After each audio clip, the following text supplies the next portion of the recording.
Great, there we go. So good afternoon, last session of the day. So 5 to 6 p.m. is our unconference. So firstly, thanks very much over the past couple of days for contributing your thoughts and ideas and potential topics. What we've sort of done is arrange these into 7 very broad categories that match some numbers on the tables in front of you. Okay. So you can see a URL up there, bit.ly/DRI-unconference. So that's where everything is listed, the topics. Each topic has got a Google Doc associated with it, and the post-it notes and other comments that people stuck on the board have also been summarised on each one of those Google Docs. So what we thought is a sort of vague bit of organisation, which you can choose to completely ignore, if you wish, don't tell them that, for this part of the session. So if you're on table 1, we've allocated you topic 1. If you're on table 4, you've got topic 4, etc. There's a topic 0. So topic 0 is a bit different. So your topic 0 over there. So topic 0 is, well, it might be something else we didn't think of. So you've got free choice completely, and this table here with the little wildcard, you also have a free choice of discussion. Okay, so that should be a little bit of structure for you. If you want to have that structure, you don't have to follow that structure at all. You don't have to stay on these tables. If there is another topic you want to just chip into and contribute, then get up and move around and go and sit on that table. And if you want to discuss something else entirely, please feel free as well. So we're going to give you around about 40 odd minutes or so, about 40 minutes to have a little bit of a natter and a chat, and James and I are going to wander around and encourage you and ask you questions and see what you've been talking about. And about 1:45, we're going to ask each table to offer a couple of thoughts and up to a minute of feedback, and we'll also offer exactly the same thing to the people who are contributing remotely, who will be doing something very similar to this as well. We're offering the same sort of experience. If you have the opportunity to, and again you don't have to, but if there's anything pressing that you want to comment, then please add it into the Google Doc, and they can be gathered together at the end of the conference and passed on and summarised, etc., etc. Okay, James, have you got anything you want to say? A good idea, again, optional, is for your tables to choose a chair, a scribe, and a reporter. The chair ensures that everybody gets to contribute and that all voices are heard. The scribe takes notes in the nice Google Docs that are in the nice links there, and the rapporteur is the person who will feedback. It's not recommended that the chair and the scribe are the same person, but the rapporteur could be the same as one of the other two. Cheers, James. And the tables are approximately evenly distributed, so that's good. Nikki, anything from you? Yeah, I guess this is more for the online people. So those in the room, you can sort of not worry too much about what I'm saying. So we haven't really done this online, but so we're keen to make sure this is as easy and seamless for you guys. So these are sort of your instructions for the online. So if you leave the session and go back to the AirMeet reception, you'll be able to see a button for the lounge at the top. So if you press the lounge button, and then you'll go into the lounge. Now, there are 7 virtual tables, exactly the same. Rebecca has been good enough to put the links to the Google Docs in the table descriptions for the online people. So do exactly the same thing. Join those tables remotely if you're not here with us, or perhaps you may want to join the tables remotely if you don't like the people on your table in the room. So you can remotely join those tables, have a conversation, have a scribe, and then we can actually invite your scribe or your reporter to join us and actually feedback over AirMeet with a microphone. So whoever your person giving us feedback in the online session is, if you can write their name in the message in the chat window, we'll know which reporters and which feedback person to call onto stage. So out of AirMeet, into the reception, into the lounge, and then go and have a nice online chat there. Thank you very much. Cool, thanks, Nikki. So over to you, everybody. So we'll sort of reconvene around about 1:45 and see what feedback and comments we get. So thank you very much. Over to you, and let's see where we are in about 40 minutes' time.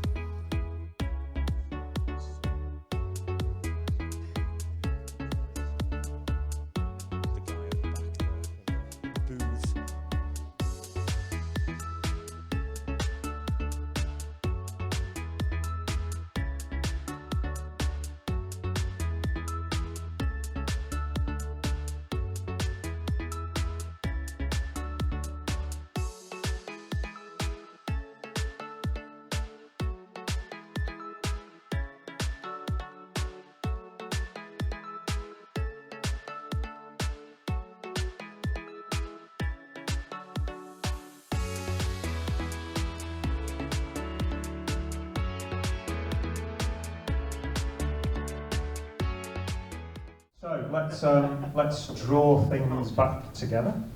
So we're going to do a little bit of feedback from each table, from each topic. A maximum of a minute each. So that means we will get away by 6 o'clock. There's something else going on this evening that I think some of us might be interested in. So we don't want to be here till 7. So I'm going to hand over first of all to Nikki at the back. So we're going to get some feedback from the group online, who are going to appear there in just a moment's time. Hello, Chris. Over to you. I'm a disembodied head again. So we had a really interesting conversation on the table about the career pathway. We started off basically talking about the axis between embedded and centralised RSEs. We really focused on the embedded and how you can create a career pathway within the academic side. So there is the mythical career pathway of the soft-funded academic that goes up to senior lecturer, eventually research professor. We're talking about the metrics you need to go up that. But it's a difficult career pathway to sustain because of the reality that while it can look like there are metrics which are needed to progress on each pathway, the reality is that it's really about the money available to a department, and do they have need for another lecturer, or do they have need for someone to run a centre or to run a research area? And so actually promotion becomes a money thing and a role thing, as opposed to a really like metrics you collect. The other thing we touched on at the end, which created an interesting conversation, was why is it important that there's progression? So why, surely if you're employed in your job and you enjoy it and you're paid enough money, why do you need to progress? And the two things we came back with was because of recognition, that you've been in this longer, you're more experienced, and so you should be recognized that you can produce more, you're more valuable. But the other side was also thinking about age and the fact that could you still do this job in 10 years? And if you end up staying in the same role for a long period of time, you'll eventually reach the point where you are out of date and you can be outcompeted by people coming in their 20s who will have learned the latest language while you're still stuck with the old-fashioned Python. And it's then about this fact that the reality is, as you get older, it's harder and harder to be giving the value that you give in your current role. And it's how you can then see how, as an older person, you're able to give value in different ways to an organization. And so it's the importance of being able to have a pathway where you could imagine you doing this job when you're 40, you're 50, you're 60. And if there isn't a career pathway, could you really be just an embedded RSE when you're 65 or 70 or whenever is the retirement age that it will eventually be for us? Okay, cool. And that's, I think, our minute.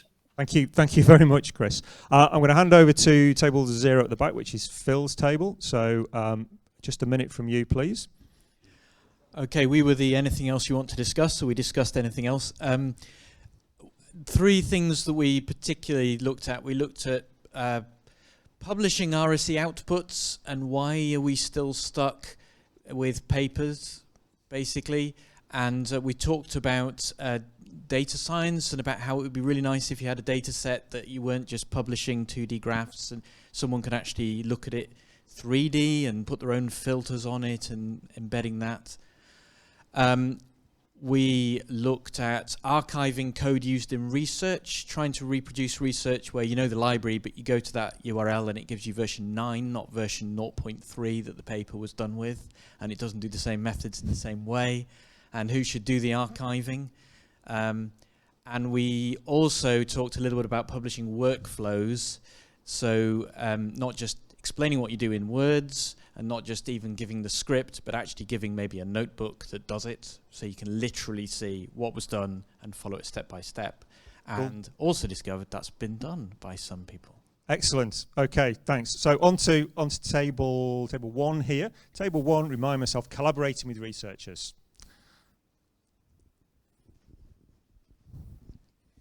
Yeah, we wandered through different aspects of this topic, talking about multidisciplinary teams and about whether there's a worth or no worth in being regarded as researchers, and what might be the danger of being, not researchers, postdocs, and what might be the danger of being regarded as a postdoc, and or whether it might help some, especially non-STEM academics, to understand what we're doing. We also talked a bit about RSE as a service or as a collaboration, and the phrase we work with and not for researchers. Then the next thing we talked about was tools, and different tools used to record basically the conversations, and what's the good thing about using something and at which stages during a project. And then the last topic we discussed was how our RSE is actually acknowledged in publications and or co-authorship, and what might be the pro or cons of this, and basically came to the conclusion that this is probably depending on whether it makes a difference for the career progression, for example, for that person, or the acknowledgement in the institution. Excellent. Thanks, Maureen. Some really interesting comments there from your table. So with nobody on number two, that's fine. So over to three. Three? That's right. Three over there. So we gave you the profession, whatever that means. So we'll give you your minute. Thank you.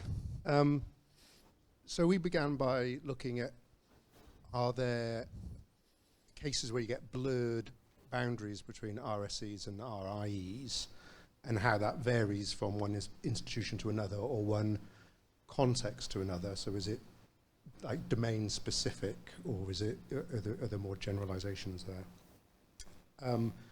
We got into an interesting conversation around progression, and what does that look like moving through an academic progression, and what do research outputs look like, so traditional research outputs like publications, and how do you ascribe value to other things such as code development, and is there an opportunity to, is there a level playing field in terms of acquiring grant income and that kind of thing? We also asked the question of, what does progression look like for you individually, and what, again, I think it's been covered in other areas, what do you imagine yourself doing? And we kind of found ourselves, I think we found ourselves bumping our heads against some ceilings, although there were some alternatives raised, like the PRISM network, which is, rather than being institutional, it was more a national strategic development. That's your minute. Thanks very much. Okay, so number 4, structure of DRI teams. So this was this table. Who's reporting back here? I only was here for half an hour. So you might have heard the little tingle there. That's the minute from James. Yeah. So perhaps somewhat interestingly, the first 3 people to come to this table were to discuss how we create links between RSEs were actually all embedded RSEs. So we talked a little bit, started off with actually about how teams have created links for databases and things like that, so got slightly sidetracked. We then sort of talked about how perhaps it might be useful to ring fence a certain part of embedded RSEs time, specifically to work with groups of RSEs so they could keep links with each other.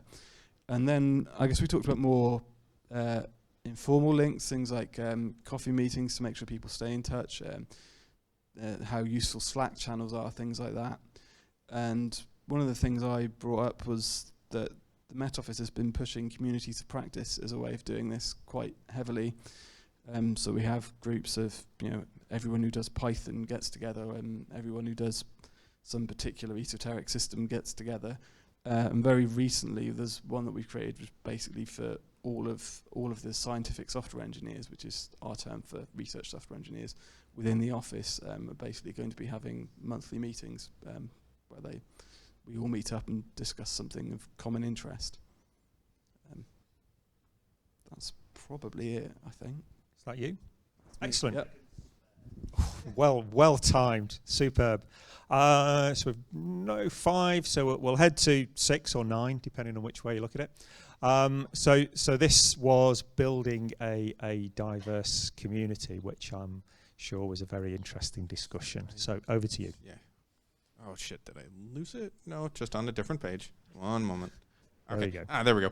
So we started with didn't start with this, but is that one of the important things we discussed was that as the current crop of students, the numbers of computing and engineering students that are women as a percentage of the overall students is bad. And it's been bad for a while, and is that it doesn't have to be this way. And the statement being, and this goes to underrepresented groups far beyond gender. And while we understood, all of us, that stereotypes in various aspects can start really, really early, sociologically, this has been pretty well defined, we ought not absolve ourselves with it to be like, okay, parent training is and we can't do anything. So discussions of what exactly can we do? One of them that sort of comes down to, like, as a community and more broadly, to be recruiting people outside of the usual sort of suspects. Jobs.ac.uk is not sufficient, because that's partly why we're sort of in this pickle to begin with. So that might require spending money, God forbid, and also sort of looking out from other disciplines. Other disciplines don't have as bad of demographics as computing does, is that we can learn how they did it and fix our own problems. Oh, just a final note. Teachers and supervisors make a hell of a big difference. So is that, mirror what you want to see in the world amongst the people you supervise. Indeed. Well, thank you for that. And we didn't give you enough time really to talk about that topic. That's a really, really important one that I think we need to come back to and keep on coming back to, as is the next one. So this is the final group to talk about sustainability. Yeah, I'll see how much I can race through the broad range of topics that we covered. So we started off talking about cloud services, and my knowledge might be a bit out of date, but as far as I know, the only cloud provider that provides a sustainability calculator for your use is Microsoft. That may not be true anymore, but it was a couple of years ago. We discussed the fact, Steve at Bath was saying that they're sort of developing tools to calculate energy use of jobs on their machines, which is quite interesting. We talked about the Greenhouse Gas Protocol's definition of Scope 3 emissions, which is where you're talking about the indirect energy use and what the implication of that is for procurement for things like hardware, because you're talking about like manufacturing costs, transport costs, disposal costs, things like that. Planned obsolescence and how we can consider that in procurement of new technology. We touched on a government scheme that may not exist anymore, replacing inefficient hardware. We asked whether or not engineers consider best practices in energy saving in the way that they code. It was an interesting question. And discussed how to motivate RSEs and teams to consider carbon budgets in the work they do. And we also mentioned that often efficiency increase can lead to increased use at the same power level. Not necessarily a bad thing, but it's interesting to note that you're not using less power, you're just doing more work for the same amount. So a few suggestions that we came up with. There needs to be a lot more data capture and research on the energy use.